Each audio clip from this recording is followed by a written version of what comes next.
Hello aspirants, welcome to KS Mentor. ഇപ്പൊ secretary ടെസ്റ്റിന്റെ syllabus ഒക്കെ വന്നല്ലോ. അതിൽ പേപ്പർ 2 കുറെ അധികം സ്പെഷ്യൽ ടോപ്പിക്സും വന്നു. ആൻഡ് സർപ്രൈസിംഗ് ആയിട്ട് നമ്മൾ കണ്ടത് എൻവയോൺമെന്റിന്റെ മൊഡ്യൂളും ഡിസാസ്റ്റർ മാനേജ്മെന്റിന്റെ മൊഡ്യൂളാണ്. എൻവയോൺമെന്റിലേക്ക് ആക്ച്വലി PSCക്ക് ഷിഫ്റ്റ് ഉണ്ടെന്നുള്ളത് കഴിഞ്ഞൊരു പ്രിലിംസ് മെയിൻസ് തൊട്ട് നമുക്ക് വ്യക്തമാണ്. ബിക്കോസ് ജോഗ്രഫി കുറച്ച് എൻവയോൺമെന്റൽ ജോഗ്രഫിയുടെ രീതിയിലേക്കൊക്കെ മാറുന്നുണ്ട്. അപ്പൊ തീർച്ചയായിട്ടും എൻവയോൺമെന്റിന്റെ കൂടെ തന്നെ ചേർത്ത് ഇമ്പോർട്ടന്റ് ആയിട്ടുള്ള ഒരു കാര്യമാണ് ഇത് ഡിസാസ്റ്റർ മാനേജ്മെന്റും. അപ്പൊ geography, environment and disaster management ഇത് മൂന്നും ലിങ്ക് ചെയ്ത് തന്നെ എപ്പോഴും പഠിക്കാൻ വേണ്ടി ശ്രമിക്കുക. അപ്പൊ ഡിസാസ്റ്റർ മാനേജ്മെന്റ് എന്നുള്ള ഈ മൊഡ്യൂള് ഡീകോഡ് ചെയ്യാനാണ് ഞാൻ പോകുന്നത്. അതായത് ഇതിനെ എങ്ങനെ നിങ്ങൾ ഫണ്ടമെന്റൽ ബ്ലോക്സ് ആയിട്ട് തിരിക്കണം, ഏതൊക്കെ ആസ്പെക്ട്സ് നിങ്ങൾ ശ്രദ്ധിക്കണം എന്നുള്ളതാണ് ഞാൻ പറഞ്ഞിരിക്കുന്നത്. അപ്പൊ മൊഡ്യൂൾ 8 10 മാർക്കിനാണ് ഡിസാസ്റ്റർ മാനേജ്മെന്റ് മൊഡ്യൂൾ ഉള്ളത്. UPSC സിലബസ് അങ്ങനെ തന്നെ നമ്മൾ PSC എടുത്ത ഒരു ഭാഗം കൂടിയാണ്. അപ്പൊ ഇത്രയും വലുതായിട്ടാണ് സിലബസ് കിടക്കുന്നത്. നമുക്കിത് എങ്ങനെ ഡീകോഡ് ചെയ്യാന്നുള്ളത് നോക്കാം. അപ്പൊ പ്രൈമറി നോക്കുവാണെങ്കിൽ 4 ഇമ്പോർട്ടന്റ് മൊഡ്യൂൾ ആയിട്ട് നിങ്ങൾക്ക് നോക്കാം.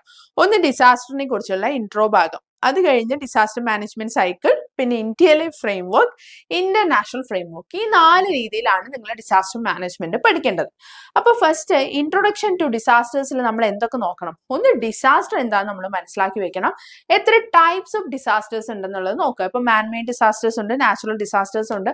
നമ്മളിപ്പോ കേരളത്തിൽ നമ്മൾ എന്തൊക്കെ ടൈപ്പ് ഡിസാസ്റ്റേഴ്സ് കണ്ടിട്ടുണ്ട്? ഇപ്പൊ ലാൻഡ് സ്ലൈഡ് ഉണ്ട്, ഇപ്പൊ നമ്മുടെ വയനാട് ഉണ്ടായ ദുരന്തം, നമുക്ക് ഫ്ലഡ് ഉണ്ടായിട്ടുണ്ട്, അങ്ങനെ പലതരത്തിലുള്ള ദുരന്തങ്ങൾ ഉണ്ടായിട്ടുണ്ട് അല്ലെ. അപ്പോൾ ഇതേപോലെ നാച്ചുറൽ ഡിസാസ്റ്റേഴ്സ്, മാൻമെയ്ഡ് ഡിസാസ്റ്റേഴ്സ് എന്നുള്ള രീതിയിൽ നമ്മൾ നോക്കുക. അതേപോലെ ഈ ഡിസാസ്റ്റേഴ്സ് ഉണ്ടാവാനുള്ള കാരണങ്ങൾ, കോസ് ആൻഡ് എഫക്ട് നോക്കുക. പിന്നെ ഇത് ഇമ്പാക്ട് ചെയ്യുന്ന അല്ലെങ്കിൽ എത്രത്തോളം വൾനറബിലിറ്റി ഉണ്ട്, ആർക്കൊക്കെയാണ് ഡിസാസ്റ്റർ പ്രോൺ ഏരിയയിൽ നിൽക്കുന്നത്. നമ്മളിപ്പോ പറയാറില്ലേ, ഈ ഭാഗത്ത് ഇപ്പൊ ഫ്ലഡ് പ്ലെയിൻസിന്റെ ഭാഗത്ത് താമസിക്കുന്ന ആൾക്കാർക്കാണെങ്കിൽ they are prone to floods. അപ്പോൾ അങ്ങനെ വൾനറബിലിറ്റി അസസ്മെന്റ്, റിസ്ക് അസസ്മെന്റ് എന്നുള്ള കാര്യങ്ങൾ, ആരൊക്കെയാണ് വൾനറബിൾ, അതിന്റെ റിസ്ക് എന്താണ്, ആ ഒരു മൊഡ്യൂൾ രീതിയിൽ പഠിക്കുക. പിന്നെ നമ്മൾ ബാക്കി ഇതുവരെയുള്ള നടന്ന ദുരന്തങ്ങൾ വെച്ച് നമ്മൾ സ്റ്റഡീസ് ചെയ്യുക. അതായത് എങ്ങനെയായിരുന്നു നമ്മൾ ആ സമയത്ത് ഓപ്പറേറ്റ് ചെയ്തിരുന്നത്, അപ്പൊ എങ്ങനെയാണ് ചെയ്തിരുന്നത് എന്നുള്ള കാര്യങ്ങൾ നോക്കുക. പിന്നെ ക്ലൈമറ്റ് ചേഞ്ച് റിലേറ്റഡ് ആയിട്ട് പെർട്ടിക്കുലർ ആയിട്ട് ഉണ്ടായിട്ടുള്ള ഡിസാസ്റ്റേഴ്സ് എങ്ങനെയാണ് ഇത് ഇമ്പാക്ട് ചെയ്തതെന്നൊക്കെ നമുക്ക് നോക്കാൻ പറ്റും. ഇപ്പൊ ഫ്ലഡിന്റെ കേസിൽ പല പല ധാരണയായിരുന്നു അല്ലെ. അതായത് ക്ലൈമറ്റ് ചേഞ്ച് ആണ്, മഴ കൂടിയതാണ്, അങ്ങനെയുള്ള ധാരണകളായിരുന്നു. അപ്പൊ ഇങ്ങനെ ക്ലൈമറ്റ് ചേഞ്ച് ഇമ്പാക്റ്റഡ് ആയിട്ടുള്ള ഡിസാസ്റ്റേഴ്സ് ഉണ്ടോ? അപ്പൊ ഡിസാസ്റ്ററിന്റെ ഫണ്ടമെന്റൽ ആസ്പെക്ട്സ്, ഡിസാസ്റ്റർ എന്താണ്, എത്ര ടൈപ്പ് ഉണ്ട്, അത് എങ്ങനെയാണ് ഉണ്ടാവുന്നത്, അതിന്റെ റിസ്ക് അല്ലെങ്കിൽ ആരാണ് വൾനറബിൾ ആയിട്ടുള്ള ആൾക്കാർ, ഇപ്പൊ ഏത് പോപ്പുലേഷൻ ആണ്, ഏത് ഭാഗത്ത് താമസിക്കുന്നവരാണ് എന്നൊക്കെ ഐഡന്റിഫൈ ചെയ്യുക. അതുപോലെ പണ്ടത്തെ എക്സാമ്പിൾസും കാര്യങ്ങളും ഒക്കെ നോക്കുക. ഇനി രണ്ടാമത് disaster management cycle. Very very important ആണ്. നമുക്കിപ്പോൾ കുറെയൊക്കെ നമ്മൾ പേപ്പറിലൊക്കെ കേട്ടൊക്കെ ശീലിച്ചിട്ടുണ്ടാവും അല്ലെ. അപ്പൊ ഇതിൽ പ്രധാനമായിട്ടും ഒരു ഡിസാസ്റ്റർ നടക്കുമ്പോൾ നമ്മൾ എങ്ങനെയാണ് ഹാൻഡിൽ ചെയ്യേണ്ടത്, അപ്പോൾ അതിന്റെ പ്രത്യേക സ്റ്റെപ്സ് എന്തൊക്കെയാണ്? സത്യം പറഞ്ഞാൽ പ്രീ ഡിസാസ്റ്റർ ഫേസ് ഉണ്ട്, അതേപോലെ ഡിസാസ്റ്റർ നടക്കുമ്പോൾ ഉണ്ട്, അതുപോലെ ഡിസാസ്റ്ററിന് ശേഷം, ഇങ്ങനെ നമ്മൾ പലതായി തിരിക്കാറുണ്ട്. അപ്പൊ അതിലെല്ലാം കൂടി ഇൻക്ലൂഡ് ചെയ്യുന്നതാണ് എന്ത്, ഇങ്ങനെ സ്റ്റെപ്സ് ആയിട്ട് ചെയ്തിരിക്കുന്ന മിറ്റിഗേഷൻ. അതായത് strategies to reduce disaster impact. ഈ ഡിസാസ്റ്റർ ഇപ്പോൾ ഭൂമി ഉലുക്കം വരുന്ന സ്ഥലത്താണെങ്കിൽ എന്താ, ക്വിക്ക് റെസിസ്റ്റന്റ് ആയിട്ടുള്ള ബിൽഡിങ്സ് വെക്കുക. അപ്പൊ അങ്ങനത്തെ strategies, building codes, public education പോലെയുള്ള കാര്യങ്ങൾ.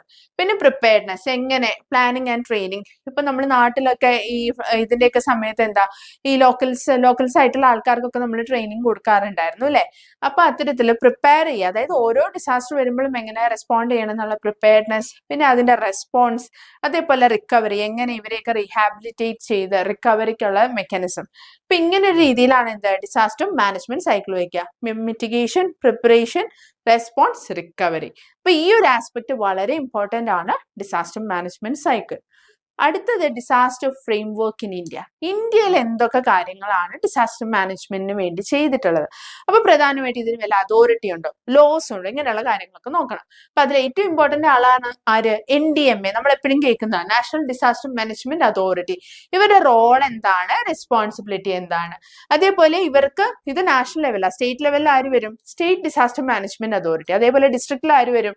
District disaster management authority. So NDMA, SDMA, DDMA. ഇതിന്റെ താഴെയുള്ള റോൾസും റെസ്പോൺസിബിലിറ്റി ആരാണ്? ഇതിന്റെ അക്കൗണ്ടബിൾ പേഴ്സൺ ആരാണ്, ഇപ്പൊ DDMAയുടെ ഇൻചാർജ് ആരാണ്, അങ്ങനെയുള്ള കാര്യങ്ങളൊക്കെ നമ്മൾ നോക്കുക. നാഷണൽ ഡിസാസ്റ്റർ റെസ്പോൺസ് ഫോഴ്സ് ഇവരൊക്കെ എന്താ സ്പെഷ്യലൈസ്ഡ് ആയിട്ട് ഡിസാസ്റ്ററിനെ എങ്ങനെ നേരിടാന്നുള്ള ട്രെയിനിങ് കിട്ടിയിട്ടുള്ള ഫോഴ്സ് ആണ്. ഇപ്പൊ നമ്മൾ തന്നെ നമ്മുടെ ഇപ്പൊ പ്രീവിയസ് ഫ്ലഡ് അങ്ങനെയുള്ള സമയത്തൊക്കെ എന്താണ് ഇങ്ങനെ സ്പെഷ്യലൈസ്ഡ് ഫോഴ്സിന്റെ ഒക്കെ സേവനം നമ്മൾ ഉപയോഗിച്ചിട്ടുണ്ടായിരുന്നു. പിന്നെ നമ്മുടെ എന്തെങ്കിലും ആക്ട് ഉണ്ടോ, ഇപ്പൊ disaster management act, legal framework, അതേപോലെ NDMA ആക്ട്, NDMA ആക്ട് ഉണ്ട്, NDMA ആക്ട് 2005, അങ്ങനെയുള്ള ഇമ്പോർട്ടന്റ് ആക്ട്സും കാര്യങ്ങളും ലീഗൽ ഫ്രെയിംവർക്സും എവിടെ നോക്കണം, നമ്മൾ ഈ ഇന്ത്യയുടെ ഡിസാസ്റ്റർ മാനേജ്മെന്റ് ഫ്രെയിംവർക്കിൽ നമ്മൾ നോക്കണം. അടുത്തത് ഇന്റർനാഷണൽ ഡിസാസ്റ്റർ മാനേജ്മെന്റ്, അതിൽ എന്തൊക്കെയാണ് നോക്കേണ്ടത്? സിമിലർലി ഗ്ലോബൽ കോപ്പറേഷൻ, അതായത് ഓരോ രാജ്യങ്ങളും ഇതേപോലെ UN അല്ലെങ്കിൽ ഇതേപോലുള്ള ഏജൻസി ആയിട്ടുള്ള കൊലാബറേഷൻസ് ഉണ്ടോ ഡിസാസ്റ്റർ മാനേജ്മെന്റ്? നമ്മളിപ്പോൾ പലപ്പോഴും കണ്ടിട്ടുണ്ട്, ഇവിടെ ഇപ്പോൾ ഡിസാസ്റ്റർ നടക്കുവാണെങ്കിൽ പല ലോകത്തെ പല സംഘടനകളിൽ നിന്ന് എന്താണ് നമുക്ക് ഹെൽപ്പ് അല്ലെങ്കിൽ പല എന്താ പറയാ റെസ്ക്യൂ ഓപ്പറേഷൻസ് അങ്ങനെയുള്ള പല കാര്യങ്ങളും നടക്കാറുണ്ട്. അപ്പൊ അത്തരത്തിൽ ഗ്ലോബൽ കോപ്പറേഷൻസ് എന്തെങ്കിലും ഉണ്ടെങ്കിൽ നോക്കണം. പിന്നെ വെരി ഇമ്പോർട്ടന്റ് എന്താണ് ഇന്റർനാഷണൽ എഗ്രിമെന്റ്സ്, ഫ്രെയിംവർക്സ് ഉണ്ട്. സെൻഡൈ ഫ്രെയിംവർക്ക്, അതായത് ഡിസാസ്റ്റർ റിസ്ക് റിഡക്ഷന് വേണ്ടി നമ്മൾ ലോകത്തെമ്പാടും നമ്മൾ സ്വീകരിച്ച ഒരു ഫ്രെയിംവർക്ക് ആണ് എന്ത് സെൻഡൈ ഫ്രെയിംവർക്ക്. ഇതിന്റെ ഹിസ്റ്ററി ഒക്കെ ഉണ്ട്, ഇതേപോലെ ഹ്യോഗോ ഫ്രെയിംവർക്ക്, അത് കഴിഞ്ഞാണ് സെൻഡൈ ഫ്രെയിംവർക്ക് വന്നത്.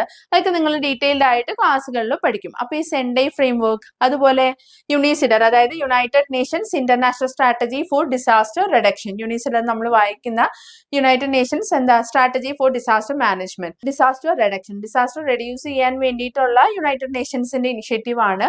അപ്പൊ ഇതുപോലെ ഇന്റർനാഷണൽ ആയിട്ട് അക്ലെയിംഡ് ആയിട്ടുള്ള ഫ്രെയിംവർക്ക്, സെൻഡൈ ഫ്രെയിംവർക്ക് വളരെ ഫേമസ് ആണ്. അതുപോലെ യുണിസിഡറിന്റെ കാര്യം, അതുപോലെ ബാക്കി എന്തെങ്കിലും സ്ട്രാറ്റജീസോ അങ്ങനെയുള്ള കാര്യങ്ങളൊക്കെ ഉണ്ടോ ഇന്റർനാഷണലി അക്ലെയിംഡ് ആയിട്ട്, അല്ലെങ്കിൽ ഇന്റർനാഷണലി എഗ്രി ചെയ്ത എഗ്രിമെന്റ്സ് ഉണ്ടോ, ഇന്ത്യ ഏതെങ്കിലും പെർട്ടിക്കുലർ സാധനങ്ങളെ നമ്മൾ ഫോളോ ചെയ്യുന്നുണ്ടോ, ഇങ്ങനെയുള്ള ആസ്പെക്ട്സ് ആണ് ഇവിടെ പഠിക്കേണ്ടത് ഇന്റർനാഷണൽ ഡിസാസ്റ്റർ മാനേജ്മെന്റ് ഫ്രെയിംവർക്കിൽ നിങ്ങൾ നോക്കേണ്ടത്. അപ്പൊ ഇങ്ങനെ പ്രധാനമായിട്ട് എന്താണ് 4 മൊഡ്യൂൾ രീതിയിൽ പഠിച്ചാൽ വളരെ ഈസി ആയിട്ട് നിങ്ങൾക്ക് എന്താ പറയാ ആ ഡിസാസ്റ്റർ മാനേജ്മെന്റ് എന്നുള്ള വലിയ സിലബസിനെ നിങ്ങൾക്ക് ഈസി ആയിട്ട് റെഡ്യൂസ് ചെയ്യാൻ പറ്റും. അപ്പൊ ആ സിലബസിന്റെ ഇനിഷ്യൽ ഭാഗം കിടക്കുന്ന എന്താ ഇൻട്രൊഡക്ഷൻ ടു ഡിസാസ്റ്റർ, പിന്നെ കുറെ സ്ഥലം കിടപ്പുണ്ട് മിറ്റിഗേഷൻ, പ്രിപ്പയർനെസ്, അതൊക്കെ ഏതാണ് ഡിസാസ്റ്റർ മാനേജ്മെന്റ് സൈക്കിൾ ആണ്. പിന്നെയുള്ള നമ്മുടെ എന്താണ് കിടക്കുന്നത് ഫ്രെയിംവർക്സ് ആണ്, ഇന്ത്യയിലെ ഫ്രെയിംവർക്സും.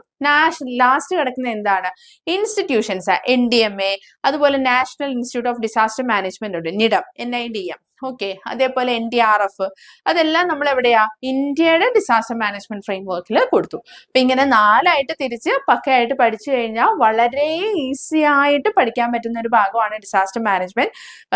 അതായത് റിസോഴ്സസ് കിട്ടാനും എളുപ്പമാണ്, ഓർത്തു വെക്കാനും എളുപ്പമാണ്. കറക്റ്റ് ആയിട്ട് പഠിച്ചു കഴിഞ്ഞാൽ നമ്മുടെ ലൈഫ് സേവിങ് വരെ കറക്റ്റ് ആയിട്ട് പഠിച്ചു കഴിഞ്ഞാൽ നമ്മുടെ ലൈഫ് സേവ് ചെയ്യാൻ വരെ, ഏതെങ്കിലും ഡിസാസ്റ്ററിലൊക്കെ അറിയാതെ പെട്ടുപോയാൽ അതിന് വരെ നമുക്ക് ഹെൽപ്ഫുൾ ആവുന്ന ഒരു മൊഡ്യൂൾ ആണ് എന്ത് ആക്ച്വലി ഡിസാസ്റ്റർ മാനേജ്മെന്റ് മൊഡ്യൂൾ. അപ്പോൾ ഇവിടെ KS മെന്റൽ സെക്രട്ടേറിയറ്റ് അസിസ്റ്റന്റിന്റെ ലേറ്റസ്റ്റ് ബാച്ച് സ്റ്റാർട്ട് ചെയ്തിട്ടുണ്ട്. ഒരു prelims cum mains batch, prelims batch ഒക്കെ ഉണ്ട്, ഓൺലൈൻ ഓഫ്ലൈൻ മെക്കാനിസംസും ഉണ്ട്. അപ്പൊ ആർക്കെങ്കിലും ഇവിടെ നമ്മളോട് ജോയിൻ ചെയ്ത് പഠിക്കാൻ ഇൻട്രസ്റ്റ് ഉണ്ടെങ്കിൽ നമ്മളെ കോൺടാക്ട് ചെയ്യുക, അല്ലെങ്കിൽ താഴെ കമന്റ് ചെയ്യുക. We will get back to you. So that's it guys. വേറൊരു മൊഡ്യൂൾ ഡീകോഡ് ചെയ്യുന്നവരേക്കും happy learning and take care. Thank U.